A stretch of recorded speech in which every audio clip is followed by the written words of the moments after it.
Murder Girls is created, written, and produced by Eternal Teenager. Content warning. This episode contains discussions of murder, references to past trauma, references to substance use, threatening situations, descriptions of a home invasion, and property damage. It also contains mild language and references to a character experiencing hallucinations. Listener discretion is advised. Previously on Murder Girls. Avalon Falls is one of those towns where the mists never quite lift. My dad's been dead for 10 years. My brain likes to conjure him up when I skip my meds. The doctors call it a complex neurological manifestation due to traumatic brain injury. My recently departed Aunt Dee Dee left me her curiosity shop. Mags Park is back in town. Mags will get in, deal with the shop, get out. Clean break, no complications. Hey, Holt! O'Connell, seriously? You're following me now? You think I haven't noticed your dad swooping in every time someone in this town can't make rent? Killed. I've got... She needs help. She's having a seizure. When I needed you the most, you were just fucking gone. Gone for 10 fucking years. The accident happened and your dad died. Amy, I thought you were going to die. Look at us. We survived our big reunion. If the main floor is this weird, imagine what Dee Dee kept in the basement. Whoa, what is all this? This is some serious shit, Mags. Your aunt was like fucking Batman. These feeds? They're from all over AF. All units. We have a 1054 at the harbor. 1054? Whoa. That's a body. That's a Tesla. That's Dylan Holt's fucking Tesla. Dylan. Think, Mags, we're sitting on an illegal surveillance system that was watching the exact spot where a murder victim was last seen. We just pretend we don't know anything? We don't just pretend. We investigate, like we used to. This isn't finding out who stole the school mascot, Amy. Fucking right. And if it's connected to everything else, then we might be the only ones who can actually solve it. Come on, Mags, you feel it too. And the worst part is, she's right. Woohoo! Murder Girls, back in action! Please don't call us that.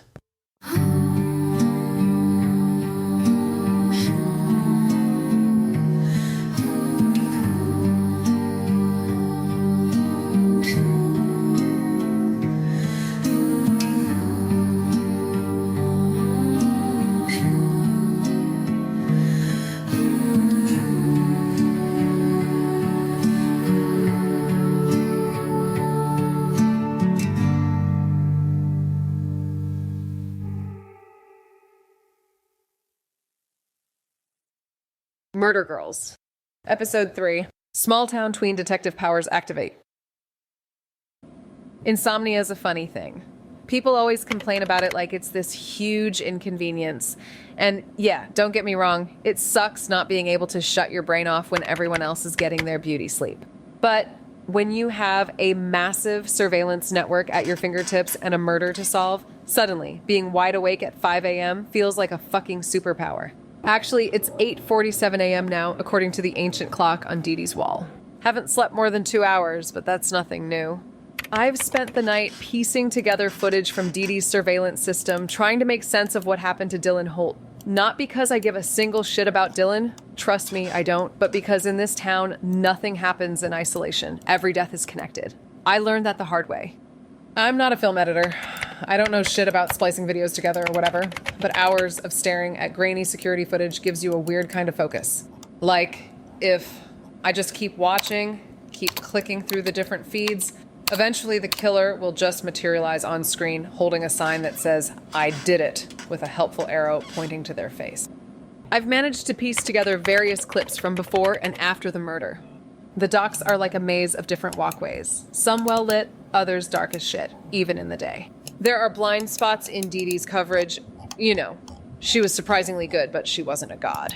The actual moment Dylan was shot, missing. But I've got him arriving at 11:15, parking his stupid Tesla, and then checking his phone about a dozen times like he's waiting for someone, just like he did earlier in the night when Mags and I first discovered this insane setup in the basement.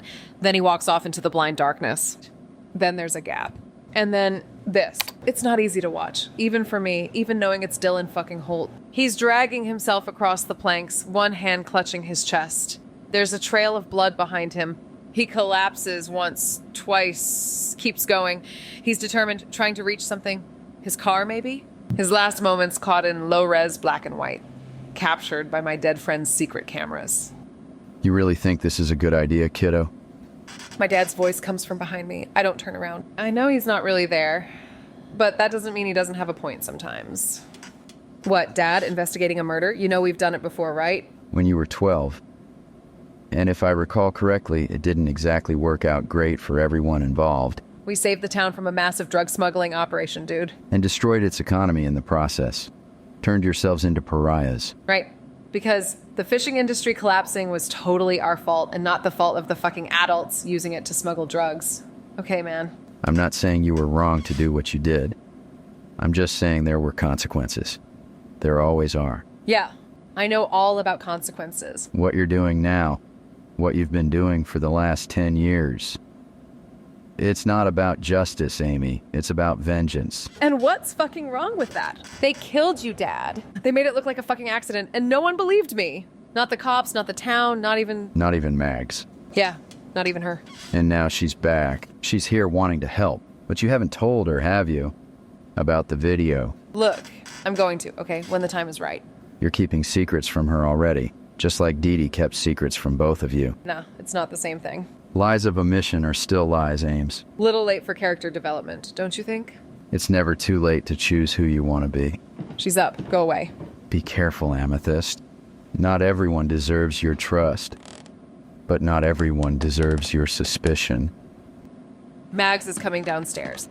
I quickly close the window with the footage of Dylan's final moments. Not sure she's ready to see that yet. Or maybe I'm not ready for her to see me watching it. Were you talking to someone? Just myself, you know, wandering the scary halls of my old mind palace. What time is it? Little after 9.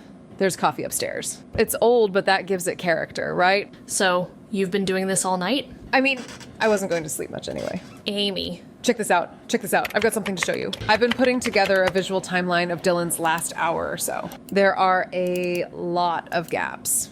But we've got him arriving at the docks at 11:15, then nothing until 11:37 when, well, you know, shooty killy happens. When what?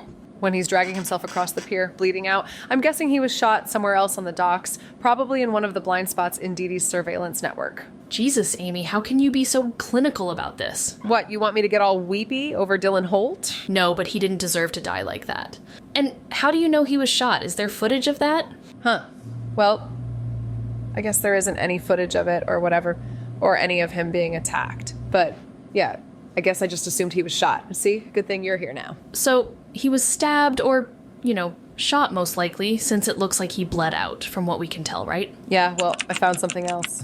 Watch this part. See that at the edge of the frame? Whoa, is that a person? Someone was there, watching him die. Didn't help, didn't call for assistance, just watched. Fucking twisted, dude. Shit. The killer? Or a witness, too scared to come forward or even call a fucking ambulance. Either way, it's something the police probably don't know yet.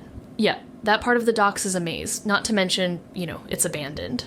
Lots of blind spots. Makes sense why someone would choose to meet there at night if they didn't want to be seen. Right? And check out his path. He wasn't heading randomly. He was trying to get somewhere specific. Wait. Go all the way back to the earlier footage, like when he first arrives. There, he's carrying something. What, like a bag? Yes, yeah, like a satchel or portfolio case. See? But he doesn't have it in the later footage when he's, So whatever was in it might be what got him killed. And it's missing now. Maybe the killer took it? You know what else is weird? How fast the police showed up. The timestamps on these videos show they arrived at the scene less than 10 minutes after Dylan collapsed. I know the AFPD are like the worst, but even fucking RoboCop couldn't show up that fast. I mean, dated reference, but you get my point, right? Someone called it in, or Dylan did? I don't know, man. The figure we saw didn't appear to be calling anyone. And Dylan's hands were occupado, I don't like this, Amy. None of this adds up. Exactly, which means we're onto something. Whoa. Sorry, I haven't eaten since I can't even remember. You haven't had the full return to Avalon Falls experience until you've had breakfast at Lula's. Amy, I don't know about all this. We're not the fucking police, right? We don't have their resources. We don't have, any authority, and this is already a super high-profile murder investigation. Dude, have we not already established that the cops in this burg souk? This is different from when we were kids, Amy. Which is exactly why we can't back away. Someone murdered the heir to the most powerful of the powerful families in town right after he was seen at your aunt's shop. You think that's a coincidence? I think I need food before I can think about anything else. Lula's it is then. My treat. Your treat? Figure of speech. You're buying. Of course I am. To the murdermobile. Oh my god.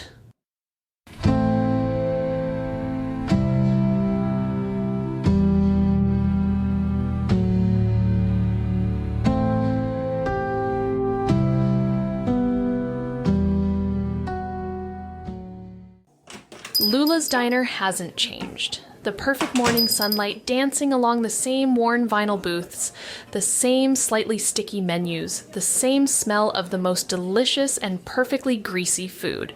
Even though I'm starving, there's a knot in my stomach that has nothing to do with hunger. Less than an hour ago, we were watching grainy footage of Dylan Holt's final moments. And now, we're about to eat pancakes. The mundanity of it feels almost disrespectful. But I guess that's how life works. Murder 1 minute, maple syrup the next. Meg Spark, I heard you were back in town, but I had to see it with my own eyes. How you doing, girl? Hi, Mrs. Reyes. I'm well. It's good to see you. Come on now, call me Lula, please. You know calling me Mrs. Reyes just makes me feel old. I'm so sorry about Dee Dee. She was one of the good ones. So full of life and the best gossip, right? Ha! Yes, yeah, I guess that's true. Thank you. I miss her so much already. And you, Amy O'Connell, 2 days in a row? Usually I have Val drag you in here to make sure you're eating something besides those Falls Mart hot dogs. What can I say? I'm growing as a person, expanding my culinary horizons beyond gas station street meat. Well, you girls sit tight. Coffee's coming, and I'm bringing you my special huevos rancheros. No arguments. And yes, Amy, I'm bringing a double stack of the pancakes. Obviously. She is exactly the same. Right? I try not to abuse it, but yeah. This place is kind of like my home away from, you know? I watch Amy dump an obscene amount of sugar into her coffee. Some things never change. She's vibrating with barely contained energy, her fingers tapping against the mug, eyes darting to every person who enters the diner. Meanwhile, I feel like I'm moving through molasses, my brain still trying to process everything we've learned. So, what do we know so far? Dylan Holt shows up at Loose Ends yesterday around 4 p.m., most likely to give you a big old check and make all your eat, pray, barf aspirations come true. No offense, babes. Some offense. Hours later, he shows up at the docks, probably to meet someone. But they stand him up and he leaves. Right. Then hours after that, at about 11:15, he's back at the docks again. And again, it looks like he's meeting someone. Is he meeting the same person or someone else? That's still to be determined, I guess. Pretty important, though. Yeah. Yes. He leaves the parking area a little after that to meet our mystery person, probably. Instead, he gets shot. Oh, pardon me, good lady. He gets shot or stabbed and drags himself back across the pier before dying. Someone, maybe the mystery person, maybe the killer, maybe they're the same person, watches the whole thing. Police arrive suspiciously quickly. Oh, and he had some kind of satchel that's now missing. Okay, so a prearranged meeting or meetings. And that part of the docks isn't exactly a casual hangout spot. So who would Dylan be meeting secretly? And why? You still holding on to that buying balloons from a clown for a surprise party theory? Laugh all you want. His mom's birthday is coming up, and again, don't ask me how I know that. And let's not pretend that clowns aren't obviously as murderous as they are terrifying. Okay, agreed. So, maybe it was a drug deal gone wrong? He likes to party a bit, right? Liked to party a bit, I mean. I feel like Dilly never bought his own drugs, but who knows? I suppose it's possible. Oh, maybe it was a blackmail exchange. Dylan had dirt on someone, or someone had dirt on him. That could explain the satchel, right? You know, it could have contained evidence or money. As Amy spins increasingly elaborate theories and our food arrives, I notice something. People are staring at us, not overtly, but in that small town way where they think they're being subtle, but absolutely are not. Quick glances over coffee mugs, whispered conversations behind menus. I had almost forgotten what it felt like. Being the town spectacle. Amy, people are watching us. Yeah, and? The mouth breathers in this town probably have nothing better to do. Probably been gossiping about your return since you crossed the city limits. Next, they're probably going to ask you to sign Minerva's fucking book, or throw it at you. No, it's different. It's like they know something. Oh, right, news travels fast. They definitely know about Dylan by now. My Aunt Kathy even texted me about it earlier. And they're seeing two former child detectives huddled in a booth the morning after the heir to the town's most powerful family was murdered. Let them stare. Maybe they'll think twice about crossing us. That's exactly the opposite of what we want, Amy. We need to be careful, not draw attention to ourselves. And I'm beginning to wonder if that's, even fucking possible, to be honest. Speaking of Holtz, The atmosphere in the diner shifts instantly as Thomas Holt walks in. Dylan's uncle, brother of Richard, the acting head of the Holt family. He's in his mid-40s, with the kind of cold good looks that belong in a luxury watch advertisement, all sharp angles and expensive clothing. Even in my limited interactions with the Holts growing up, I remember Thomas as the intimidating one, the dangerous one. Thomas, I am so sorry about Dylan. Please give our condolences to your family, especially Richard. Your order will be ready in a few minutes. Thank you, Lula. I appreciate that. There's something off about Thomas, even for someone whose nephew was just murdered. His movements are too controlled, his expression too neutral, like he's fighting to keep something contained beneath the surface. well, look who it is. Tommy Holt slumming with the commoners. Amy. Amy O'Connell. Still the town's favorite train wreck, I see. Rough night, Tommy. You look like someone died. And Marguerite Park. Back from the big city. Well now, that certainly is interesting timing, isn't it? I'm sorry for your loss, Thomas. I'm sure you are. You know, O'Connell, the sheriff has some questions about your whereabouts last night. Is that a threat, Tommy? Just a friendly observation. I'd be careful if I were you. Both of you. My family's mourning now, but we don't forget. Never have. And what the fuck is that supposed to mean? It means history has a way of repeating itself in Avalon Falls. Some lessons apparently need to be taught more than once. Amy's whole body becomes as taut and sharp as a knocked arrow, like she's about to launch herself across the diner at Thomas. I can see it building in her. That same recklessness that always got us into trouble as kids. Her knuckles are white around her coffee mug, and there's a vein pulsing at her temple. I put my hand on her arm, trying to steady her, but it's like trying to hold back a tsunami with a paper towel. Tomas, your order's ready. To go. We'll be in touch, ladies. Please save the date for Dylan's funeral on Friday. The whole town will be there. It would be conspicuous to miss it. That smug, entitled prick. Don't let him get to you, Chica. The Holts are hurting right now, even if they show it in the worst ways. They're not hurting. They're planning, calculating who to blame, how to use this to their advantage. Eat your food before it gets cold. Problems can wait until after breakfast. Are you okay? Fine. She's not fine. I can see it in the tight line of her shoulders. The way she's stabbing at her eggs like they personally offended her. Amy's always been a terrible liar. 10 years hasn't changed that. I need to go through all the footage from yesterday. Trace Dylan's movements from the moment he left Loose Ends until he ended up at the docks. There has to be something we're missing. And then what? What exactly are we trying to accomplish here, Amy? We're trying to solve a murder. Was that not obvious, dude? But why? Even if we do somehow figure it out, what then? Because it's connected, all of it. Dylan, the Osprey Island case, my dad's accident, Omnia. It's all part of the same picture, and I'm going to prove it. That's a pretty big leap, Amy. Is it? You really think it's a coincidence that Dylan Holt shows up at your aunt's shop looking for you, and hours later he's dead? Look, I think we need to be careful about seeing patterns where there might not be any. And I think we need to consider what happens if we do find something.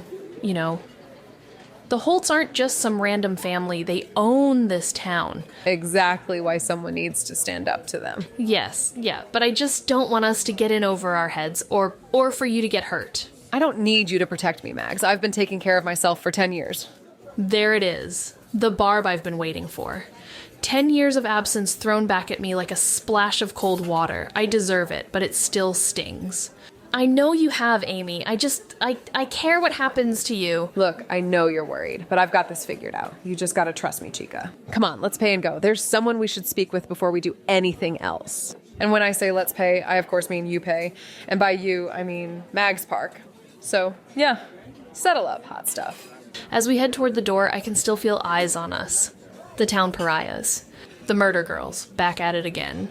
Part of me wants to shrink away from those stares, to tell Amy we should just let this go. But another part, the part that still remembers the thrill of piecing together clues, of uncovering secrets, that part is growing stronger by the minute. Out on the street, the autumn air is brisk, carrying the scent of salt water from the beach and the harbor. Amy is already several steps ahead, talking animatedly about surveillance blind spots and timelines. I'm about to follow when something catches my eye across the street. Amy, look. Whoa. What's this? Outside the Sloppy Otter, Avalon Falls' favorite dive bar, two people are engaged in what appears to be a heated argument. Even from this distance, there's no mistaking Amber Holt, Dylan's stepmother. She's dressed casually, but her designer sunglasses and perfectly highlighted hair scream money. The man she's arguing with is leaning against the wall, a study in calculated nonchalance despite Amber's obvious fury. Quick, over here. Who is that guy? Jake Mitchell, bartender at the Sloppy Otter, local fuckboy, minor league drug dealer. I mean, they seem like a thing, no? So, what, Amber Holt is having an affair with a bartender? Not just any bartender, a bartender with a criminal record and a talent for being wherever the trouble is. Can you see what he's doing now? Yeah, he's just standing there, smoking. So, what are they saying? Can you hear? I can't, you're just, really close right now. What? Am I making you nervous, Mags? No, it's been a while since I've done the whole hiding in doorways thing. Yes, yeah. You smell the same, you know. Different shampoo, maybe, but still. You. You smell like coffee and cigarettes, and did you steal perfume samples from the drugstore again? Old habits. Oh, wait, I think I can hear them now. You can't just call me like that. I wouldn't have to. If you just... Amber throws up her hands in frustration, then turns to leave. Jake grabs her arm, not violently but firmly. Something passes between them, a look I can't quite interpret from this distance. Then Amber wrenches free, storms toward a sleek silver SUV parked nearby, and drives off with a squeal of tires.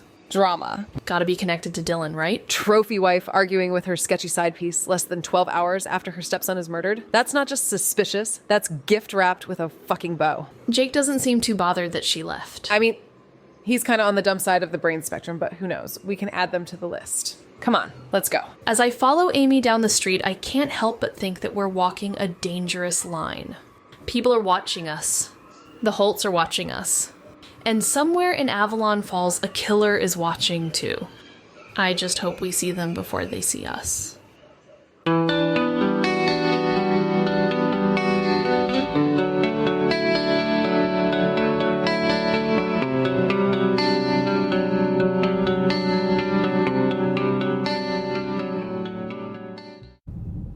My car is like a time capsule of the last decade, or a dumpster, depending on who you ask. But hey, she runs. The 2005 Yaris might be the least impressive vehicle ever manufactured, but after the accident, after Dad died, Aunt Kathy helped me sell the house, and I ended up with a place to live, a car that runs, and enough money to stretch things when odd jobs don't cover the bills or my meds. Not exactly the American dream or whatever, but it's something. Where exactly are we going? Osprey Point. Wait, really? Why? Gonna meet with, well, like maybe the only real ally we have left in this town. Mags is fidgeting with the broken glove compartment that never quite latches properly. Some habits never die. Even as kids, she always needed something to occupy her hands when she was nervous. I want to tell her it's going to be okay, but the truth is, I don't know that. I haven't known that anything was going to be okay for a very long time. Honestly, I can't believe Osprey Point is still there. I thought for sure the Holts would have developed it into condos by now. I mean, it's not for a lack of fucking trying. It's protected land now, thanks to the Nasika Nation. One of the few battles the Holts actually lost. I'm sure they haven't forgotten and are just waiting for the right time to get their revenge. So who's this mysterious ally we're meeting? Claire Nichols. Officer Nichols, technically, though she's retired now. Whoa, wait, from the Osprey Island case? She was the only cop who actually believed us. Exactly. She was the only one who took two 12-year-olds seriously when we showed up with evidence of a drug smuggling operation. And now she's probably the only ex-cop in town who won't immediately report back to the Holts if we ask questions about Dylan's murder. You've stayed in touch with her all these years? She's kind of been the only person who didn't think I was crazy when I started talking about Dad's accident being murder. Amy, do you think Claire will actually tell us anything about the investigation? She might. She's got connections still. And she knows I'm not going to stop looking into this either way. Better to give me some guardrails than let me run wild. And she knows that's why we're coming to see her? Well, she knows we're coming. The rest, we'll figure out. Oh, it's still there? Wow. We drive past the old campground where everything started. Where two curious 12-year-olds on a weekend camping trip saw strange lights over Osprey Island and thought they'd found aliens or ghosts or something supernatural. Instead, we found something much worse. Something human. It's so, like, I don't know, weird, that the whole thing happened. I mean, right? Sometimes I just feel like if it actually was, aliens or ghosts, somehow it would just be less fucked up. Yes, yeah. Somehow a crazy biker gang meth operation using the town's downtrodden fishermen as smugglers and its mysterious island as a staging ground was more fucked up. And they would have gotten away with it too if it wasn't for us pesky kids. I can almost see us there. 2 kids with flashlights and boundless curiosity, huddled on this bluff watching mysterious lights moving across the water and in the sky above the island. Before we knew about drug smugglers using the cannery as a distribution hub for the entire Pacific Northwest. Before we knew what exposing them would do to the town. Before we became the murder girls. As we pull up to Claire's cabin, I can see her sitting on the porch, looking out over the water toward Osprey Island, the source of so much trouble, the catalyst that set everything in motion. She looks older now, but still has that same alert posture, like she's ready to jump into action at any moment. I was wondering when you two would turn up. Yeah, it took a scooch longer than expected. Town's all a-buzzing. Right. And Marguerite Park. Look at you all grown up. Oh, it's good to see you, Officer Nichols. Just Claire now. Been retired 8 years. I'm sorry about your aunt. Dee Dee she was a good woman. Oh, thank you. Okay. Come on in. Something tells me this isn't a social call. Claire's cabin is exactly what you'd expect from a retired cop who's seen too much. Practical, orderly, but with surprising touches of warmth. Handmade quilts folded neatly over the backs of chairs, framed photographs alongside what I know are concealed gun safes. A perfect mix of comfort and caution. Coffee? Always. Yes, please. So, Dylan Holt, I'm guessing that's why you're here. That obvious, huh? Yeah, you got that look. Fine. We want to know what's going on with the investigation. You two need to stay away from this. Far away. Whoa, why? What's going on? For starters, you, Amy, you're already on their radar. Sheriff Carter's been asking about your whereabouts last night. That's ridiculous. We were together the whole time. That may be, but it might not be enough to get Carter off your back. Okay, so what do they actually know? Not much I can share, but I'll tell you this. Dylan was shot twice in the chest. No shell casings found yet. Looks like he was attacked in one part of the docks, then managed to drag himself quite a distance before he died. Medical examiner thinks he was trying to reach his car. Shot, huh? Oh my God. Anything missing from the scene? His phone's gone, otherwise doesn't look like a robbery. If his phone is missing, how did the police find out so quickly? Good question, girls. I'm wondering, how did you know it was called in so soon? Yes, okay. I mean, we heard sirens and commotion around midnight or whatever, didn't everyone? Right. Turns out, it was an anonymous tip. Came in around 11:45. AI voice app, basically untraceable. So either the killer called it in or a witness who didn't want to get involved. Do they have any suspects? Yeah, I mean, outside of little old me, of course. Listen, Sheriff Carter's way out of his depth. The man's never led a major investigation, let alone a homicide. And definitely not one involving the town's royal family. So there aren't a lot of names they're throwing around yet. That's why you need to watch yourselves. So, really? No one? No suspects? Outside of Amy? No offense, babes. Some offense. Look, first off, you need to be careful, okay? This isn't some Scooby-Doo shit right now. Sure. That's a little disappointing, but okay, got it. I'm serious, Amy. First, they're looking closely at Nora Chen. Who's that? Apparently, she's Dylan's girlfriend. Used to be his professor. Well, that's inappropriate. Be that as it may. She lives up in Cedarbrook, and the sheriff wants her to come in for an interview today. Okay. Anyone else? I don't want to speak ill of the dead, but people who are not a suspect is probably a shorter list. Yeah, that tracks. Sadly. Claire, we need to see the crime scene. Absolutely not. Are you high right now? Do not answer that. Not answering. It's still an active crime scene. Sis, literally the whole damn police department and half of Cedarbrook PD are there poking around. Evidence is still being processed. Then there's the fact that, and I can't believe I have to mention this for what's the third time in this conversation, you are a suspect. Claire, come on. Even with the Cedarbrook cops here, they're still understaffed and let's be real, super incompetent. Half of them are probably Holt puppets anyway. Amy. You know I'm right. How many cases have they actually solved without someone else doing the work for them? Yes, yeah, you said it yourself. Sheriff Carter is inexperienced and out of his element. And you just know we're going to notice something they haven't. We got the witchy sight and all that. I am... Wait. Are you about to say I am too old for this shit? I am not in any way at any time of day helping you both onto an active crime scene. I'm sorry. And you do well to back off of this, even though I know you will not. I mean, we'll definitely take it under advisement. Yeah. Oh, hey, is this your boat? Yeah, the Seahorse. Finally finished restoring her last month. So, you'll be leaving soon? Maybe. Been thinking about taking her down the coast, maybe to Mexico. Is she docked? You know, like near the crime scene or whatever? Amy? Come on, Claire Bear. It would be a great vantage point. Where is she docked? Nowhere near the crime scene. Look on the map. The Seahorse is here. The crime scene is here. That's on the other side of the docks. Sorry to take that delusion away from you. Ah, well, just a squirrel trying to get a nut, right? Worth a shot. Listen to me, both of you. Whatever you think you're doing, whatever bong-smoking Nancy Drew punk-ass bullshit fantasy you're reliving, stop. It's not worth it. And it will get you in jail or worse.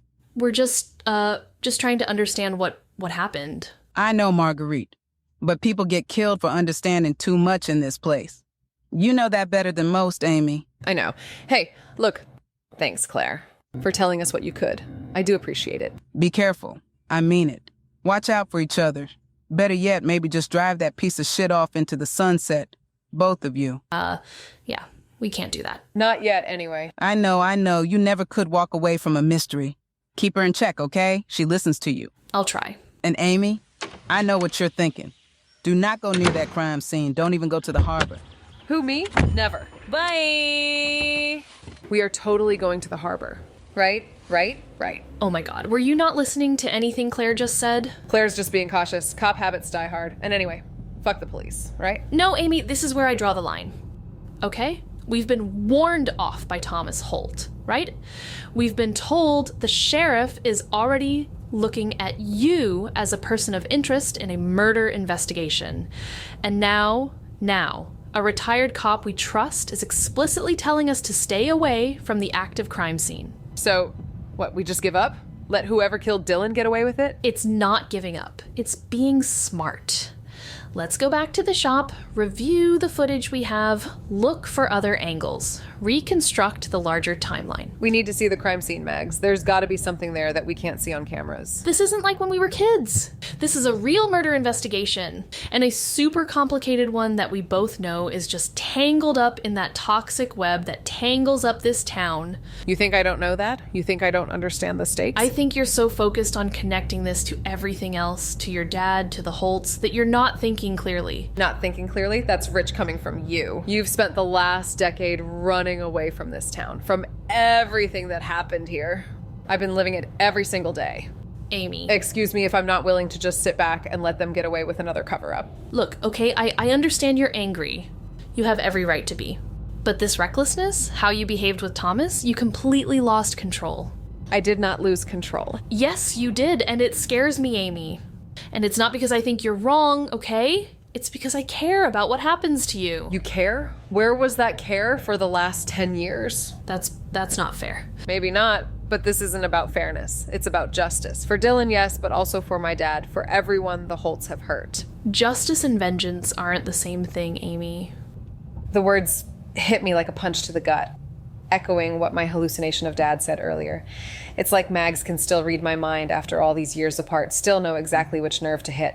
I know the difference, all right? Do you? Because from where I'm sitting, it looks like you're willing to put yourself in danger, to risk everything, just to make the Holts pay. That's not justice, that's revenge. Maybe I deserve a little revenge. But at what cost? You had a seizure yesterday, Amy. You're not sleeping. I'm worried about you. I don't need a fucking doctor, Mags. Maybe not, but you need a friend. Someone who'll tell you when you're going too far. You're going to get hurt if you keep pushing yourself like this, or you're going to get someone else hurt.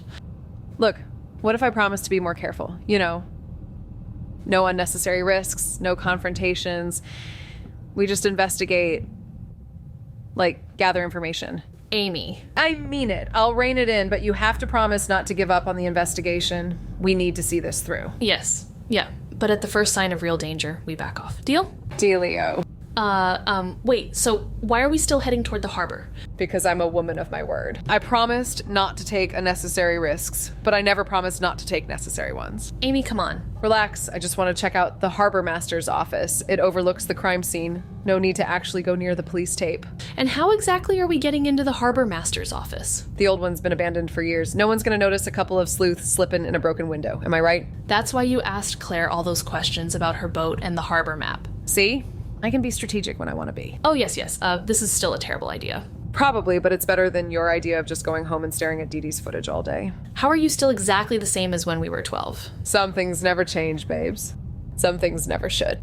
As we head toward the harbor, I can feel the weight of everything pressing down on me. Dad's death, Dylan's murder, the secrets Dee Dee kept, the town's history. But for the first time in years, I don't feel like I'm carrying it alone. And that might be worth more than vengeance after all.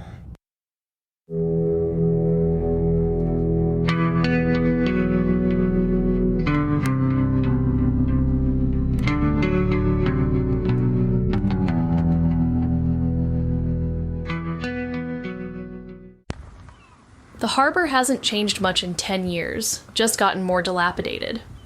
Abandoned warehouses, their paint peeling, windows broken, everything slouching more and more toward the sadly gray and polluted waves of the ocean. Police tape flutters in the breeze around Pier 3, marking where Dylan Holt spent his final moments. 2 patrol officers stand guard at the entrance to the docks, looking bored but alert. CSI technicians in white sterile suits move across the scene, cataloging, photographing, collecting. All very professional, all very thorough, all completely undermining Amy's theory about incompetent small-town cops. This way. Stay low. Remind me again how this isn't an unnecessary risk? Because we're nowhere near the actual crime scene. We're just observing from a strategic vantage point. Amy moves with surprising stealth, ducking behind stacks of old pallets. I follow, feeling simultaneously ridiculous, terrified, and exhilarated. Sweet. Harbor Master's office. Come on, it should be unlocked. This place has been a party spot for years. The office is a wreck. Decades of neglect compounded by years of teenage parties. Graffiti covers the walls, empty beer cans and cigarette butts litter the floor. But the windows, grimy as they are, offer a perfect view of Pier 3 and the crime scene. Ugh, it smells like dead rat in here. Probably because there is indeed at least one dead rat in here. Yeah, over there. I've seen and smelled worse. Check it out. We can see everything from here. That's where they found him. Oh, brutal. You can see the bloodstains. And look, there's the trail leading back to where he was actually shot. Can't really see where that was exactly, though. That's a long way to drag yourself, with like 2 bullet wounds in the chest. Adrenaline, plus Dylan was always stubborn. Remember when he broke his arm at the county fair and still finished the 3-legged race? You remember that? Hard to forget. The whole fucking town wouldn't shut up about it for months. From our elevated position, we can see the whole layout of the crime scene. The Tesla's parking spot, now empty. The long bloodstain trailing across the weathered planks. The spot where Dylan finally collapsed. But something about it doesn't make sense. Amy, look at the blood trail. It's slight, but, from up here you can see that, it actually isn't heading toward the parking lot. See? It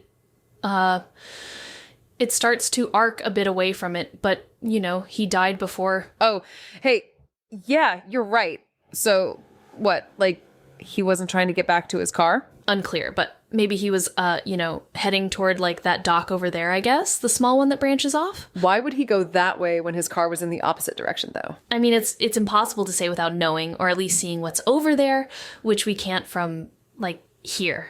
You're totally right, Mags. We need to get a closer look. Amy, no, we promised. No unnecessary risks. Dude, this is totally necessary. What if there's something the cops missed? Dude, what are we going to notice that they didn't? Dude, we noticed the trail was going the wrong way. Look, we don't have to get close to the actual crime scene. Just check out that other dock, see where it leads. Just gotta figure out a way to do that without being seen by the cops. We could steal a boat. Whoa, wait, what? You want to steal a boat? I mean, not steal, borrow steal. Look, there are rescue dinghies all over the place. We'll just, take one for a quick spin to get a better view. Then, and of course, we'll return it. Yes, yeah. Marguerite Park suggesting Grand Theft Nautical. I think I'm in love. Well, desperate times and all that. I love this plan. If anyone asks, we'll just say we're stoned and got lost looking for Claire's boat. That's your cover story? Who's going to suspect two faded young women in a rowboat? That feels like a fundamentally flawed perspective.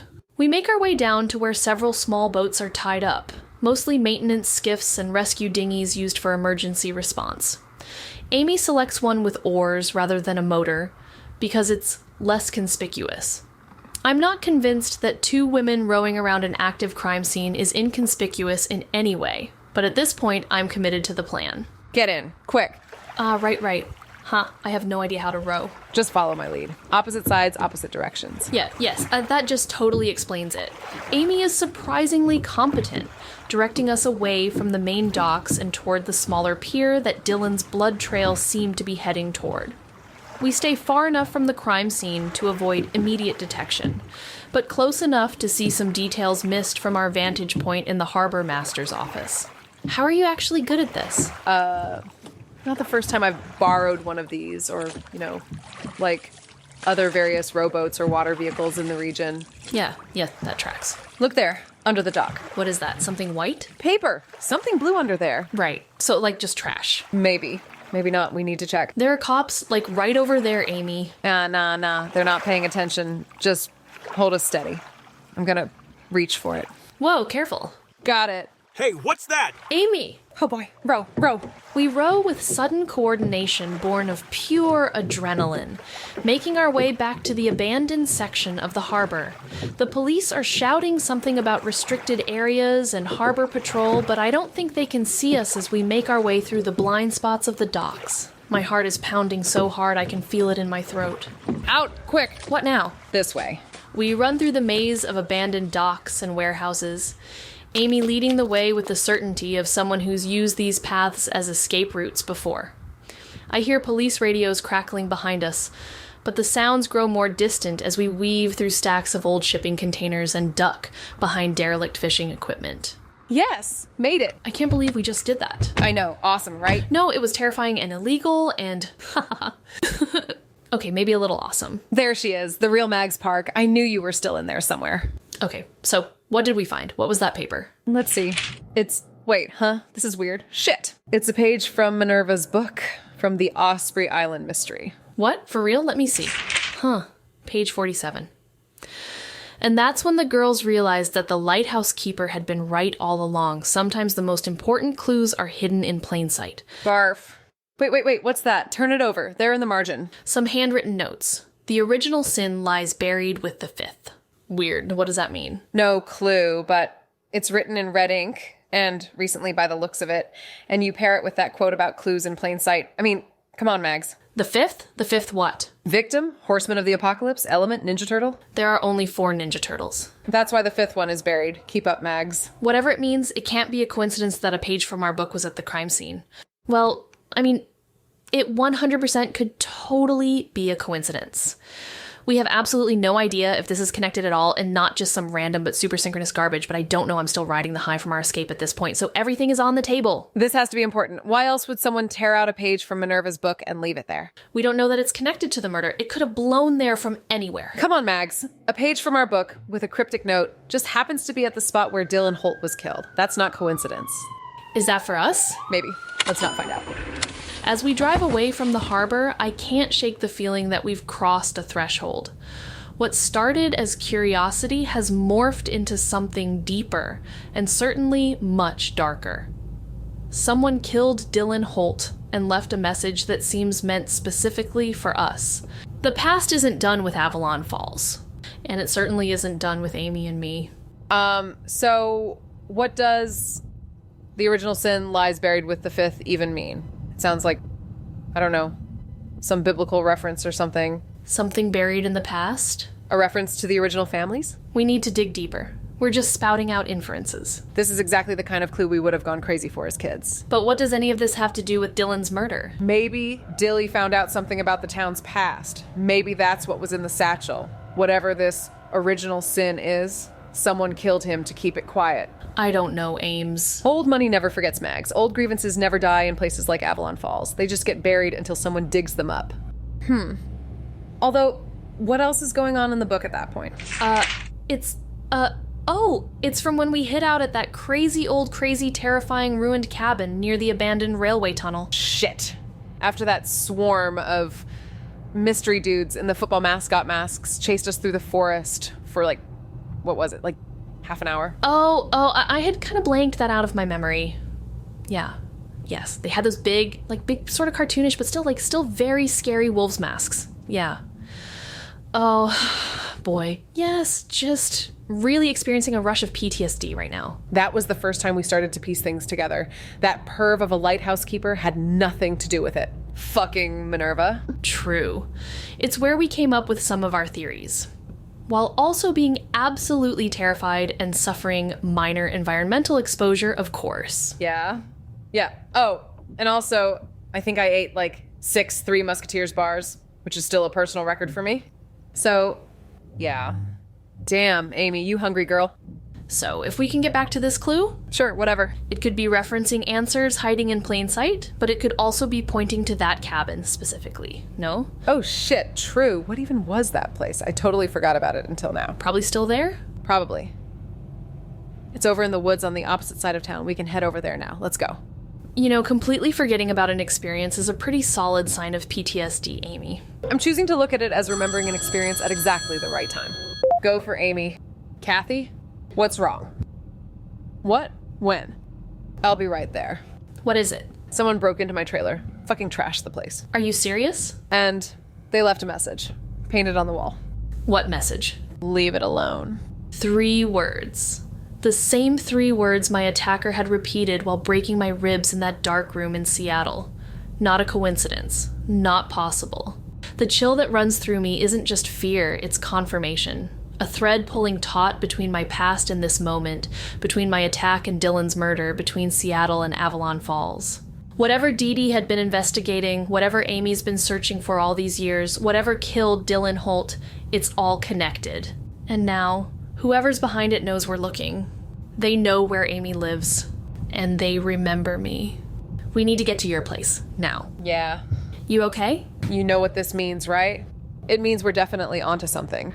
As we drive toward Amy's trailer, the late afternoon sun casts shadows across the road, transforming familiar landscapes into something ominous and strange.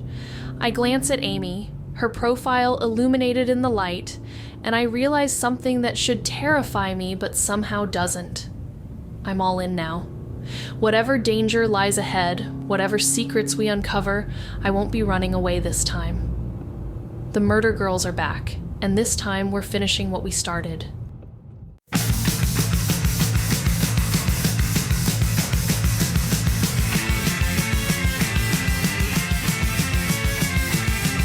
Shadows move behind the blinds, broken secrets, tangled lines, digging up what's buried deep. They never really fall asleep.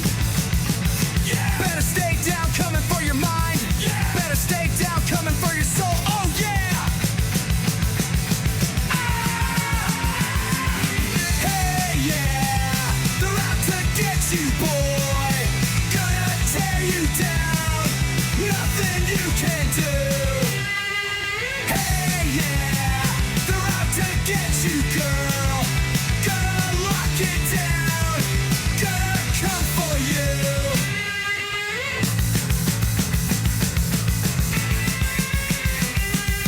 Ask too many questions now. They'll show you what's not allowed. Messages painted on the wall. Leave it alone is all they scrawl. Better stay down, coming for your mind. Better stay down, coming for your soul. Oh yeah. Ah. Hey yeah, they're out to get you, boy. Gonna tear you down. Nothing you can do. Hey yeah, they're out to get you, girl. Gonna lock it down. Gonna come for you.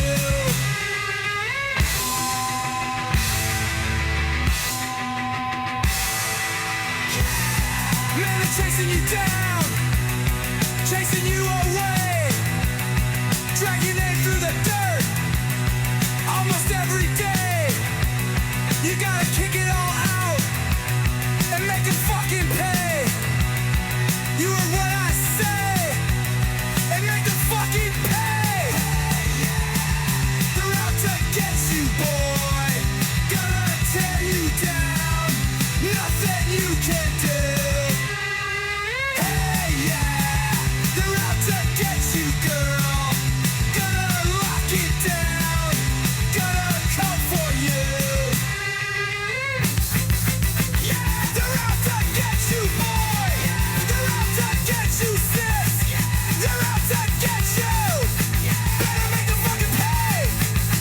Better